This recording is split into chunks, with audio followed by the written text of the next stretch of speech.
পুরীর খাজা কীভাবে তৈরি হয় এই ভিডিওতে কিন্তু আপনাদেরকে আজকে দেখাবো।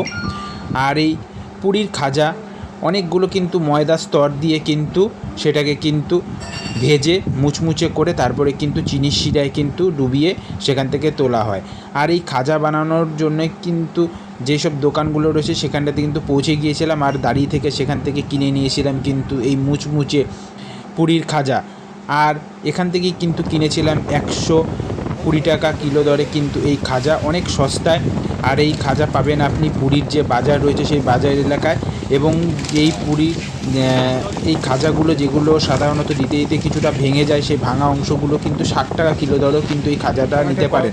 যারা মনে করছেন যে পুরী গেছেন এবং খাজা কিনতে চান বাড়ির লোকের জন্য বা বন্ধুবান্ধবদের দেবেন, তারা কিন্তু পুরীর বাজার এলাকা থেকে কিন্তু বিকেল 4টে থেকে 4:30-এর মধ্যে পৌঁছে যাবেন। আর এখানটাতেই কিন্তু তৈরি হয় কিন্তু পুরীর যে খাজা, সেই খাজা বিভিন্ন ভালো মানের কিন্তু খাজা এখানটাতে পাওয়া যায়। আমিও কিন্তু এখান থেকে কিনে নিয়েছিলাম বেশ খাজা বাড়ির লোকের জন্যে এবং নিজের জন্য।